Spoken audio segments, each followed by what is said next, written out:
नमस्कार, आप देख रहे हैं न्यूज़ पीआर और मैं हूं आपके साथ रुचिका राज। बिहार में विधानसभा के उपचुनाव होने हैं तारापुर और कुशेश्वर स्थान। आपको बताएं कि तारापुर से मेवालाल चौधरी विधायक थे जो कि जदयू से थे और उनकी मौत हो गई, जिस वजह से यहां पर उपचुनाव हो रहा है। लेकिन उनकी मौत का वजह क्या था? उनकी मौत का वजह था कोरोना की वजह से ही उनकी मौत हुई है और इसे ही लेकर के आज तेजस्वी यादव ने सरकार पर हमला बोला है। दरअसल मेवालाल चौधरी एक विधायक थे और विधायक होने के बावजूद उनकी कोरोना काल के दौरान इलाज नहीं हो पाई सही से और जिस वजह से उनकी मौत हो गई और इसे लेकर के आज तेजस्वी यादव ने फिर से नीतीश कुमार की सरकार और उनकी व्यवस्था पर सवाल उठाए हैं। स्वास्थ्य व्यवस्था में नीति आयोग की तरफ से आपको बताएं कि बिहार को सबसे निचले पायदान पर रखा गया है, सबसे नीचे बिहार आता है स्वास्थ्य व्यवस्था के मामले में। वहीं आज तेजस्वी यादव ने इसी बात का जिक्र करके एक ट्वीट किया है। पहले हम आपको ट्वीट बताते हैं। जदयू के 2 माननीय विधायकों का उचित इलाज के अभाव से दुखद असामयिक निधन हुआ। स्वर्गीय मेवालाल जी की आरटी-पीसीआर रिपोर्ट नहीं आने से सरकारी हॉस्पिटल ने इलाज नहीं किया।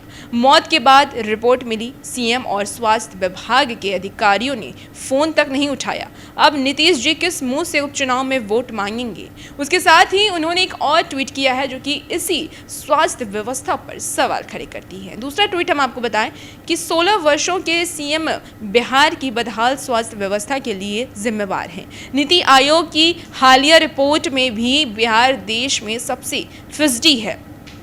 उपचुनाव में नीतीश जी क्या कहेंगे कि कोरोना में इलाज नहीं होने से विधायकों की दुखद निधन के बाद हो रहे उपचुनाव में भी उन्हें वोट दें।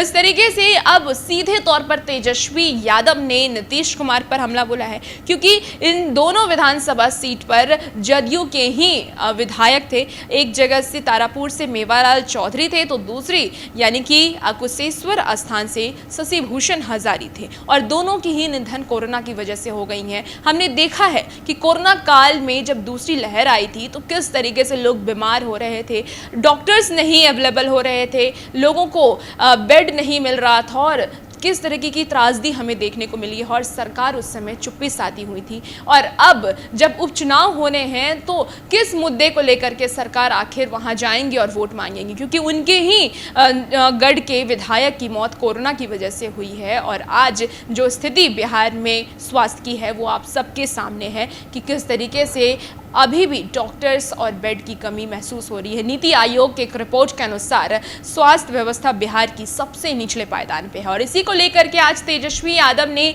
मुख्यमंत्री नीतीश कुमार को घेर लिया है और कहा है कि सबसे पहले अपनी स्वास्थ्य व्यवस्था सही कीजिए, बिहार की जो बदहाली स्वास्थ्य व्यवस्था है इसे सही कीजिए और फिर वोट मांगिए। यानी किस मुंह से वो जा करके आने वाले विधानसभा के उपचुनाव में वोट मांगेंगे। इस सब चीज़ों को लेकर के नीतीश कुमार को तो तेजस्वी यादव ने घेर लिया है, लेकिन देखने वाली बात यह होगी कि क्या जो दोनों उपचुनाव जो सीट जहां से चुनाव हो रहे हैं यानी कि तारापुर और कुशेश्वर स्थान, क्या वहां से फिर से जदयू के प्रत्याशी बनते हैं या फिर से जदयू की जीत होती है? क्योंकि जिस तरीके से दोनों की मौत हुई बेहद ही दुखद मौत थी और बेहद ही बहुत सारे लोग इस कोरोना काल में अपनी जान गंवा दिए हैं सिर्फ और सिर्फ ये चरमराई हुई स्वास्थ्य व्यवस्था की वजह से। तो देखने वाली बात होगी क्या नीतीश कुमार इन सब चीज़ों पर काम करते हैं और आने वाले समय में अगर उनकी जीत होती है तो क्या कुछ सुविधाएं और स्वास्थ्य को लेकर के क्या कुछ सुविधाएं मुख्यमंत्री नीतीश कुमार और सुशासन की सरकार आगे करती है। और भी ऐसी ही तमाम खबरों के लिए हमारे साथ बने रहिए और देखते रहिए न्यूज़ पीआर। धन्यवाद।